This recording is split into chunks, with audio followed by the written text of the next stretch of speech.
It's a both are the same thing. You can use executive development or management development. So he should know and he should adapt to the culture of organization. The characteristics of a management, it depends on the nature and size of the organization to overhaul the management machinery.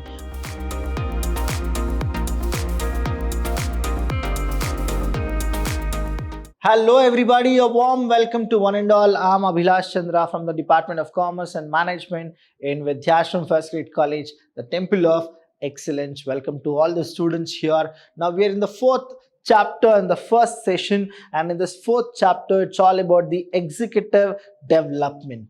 So, what exactly the executive development is? When we talk about the executive development, we only talk about the management and the manager here. So what is the meaning of executive management? Now here, executive development or management development, please understand, it's a both are the same thing. You can use executive development or management development. Is a systematic process. What is it? It's a systematic process of growth and development by which the managers develop their abilities to manage. So it aims to develop, and there should be the growth, and that is a systematic approach which is used for the managers to develop their abilities, their skills, their knowledge, and it is a systematic approach. So it is the result of not only participation in formal courses of instructions but also actual job experience. So here the manager will get all the knowledge what he really should have, and the ability will be enhanced. So this is what executive development is all about. So let's go with the definition. Now I have given you here, there are a few definitions. The first one is in the words of Michel Armstrong. Now here what he says is, executive development is eventually something that the executive has to attain himself.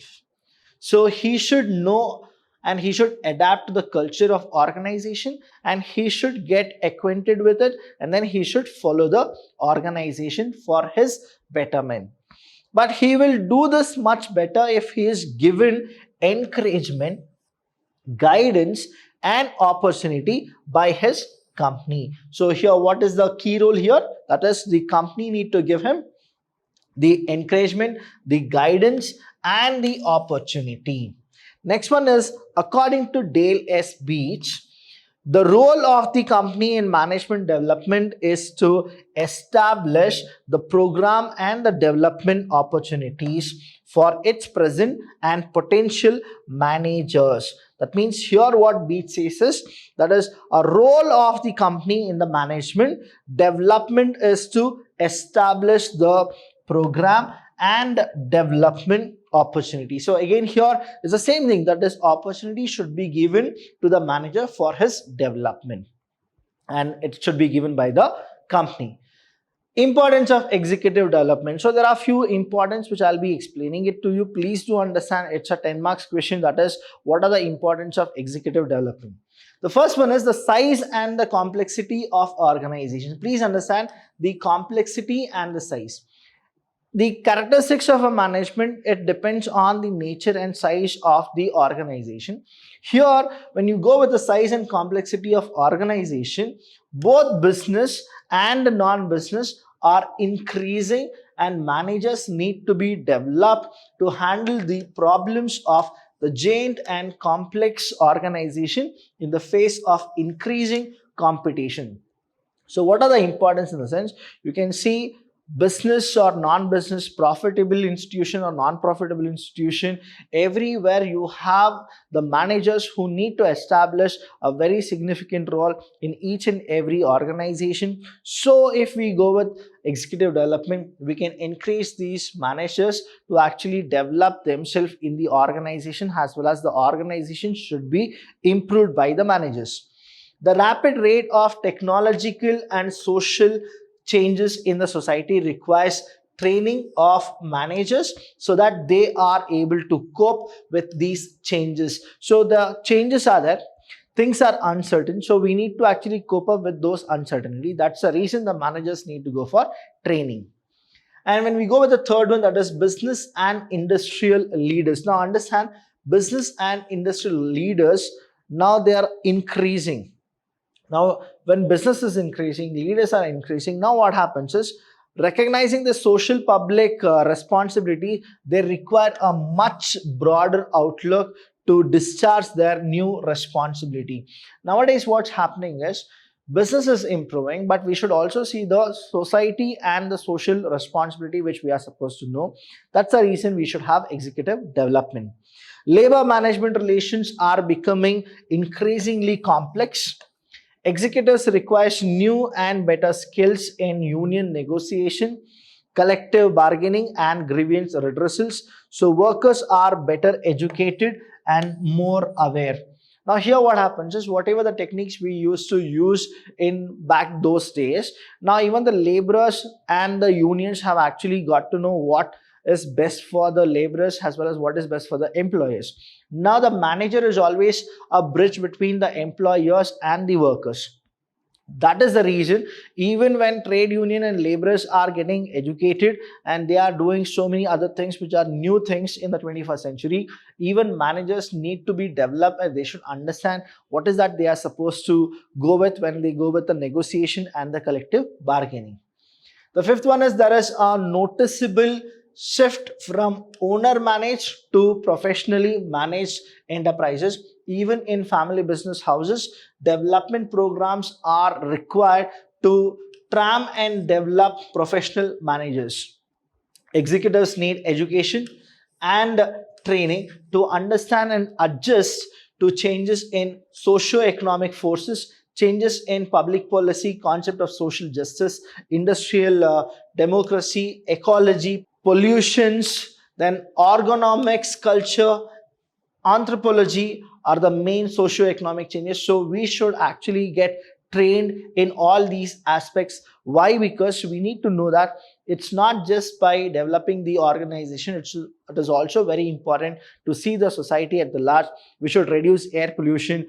We should not go with harmful chemicals which will actually pollute the environment. We are supposed to go with sophisticated tools and technology and maintain the equilibrium in the society as well as in the business. So here, only to make sure that the entire organization is kept in our mind, and then we are supposed to get trained under those executives. That's the reason we should be always very good in knowing what is that we should do and what is that we shouldn't do. That's the reason executive development is very, very important. When we go with the business houses, that is the family business houses and all, even there the executive development should happen, because new technology is there, new circumstances are there, new uncertainties are there. Only to withstand all these things, we should go for a proper development.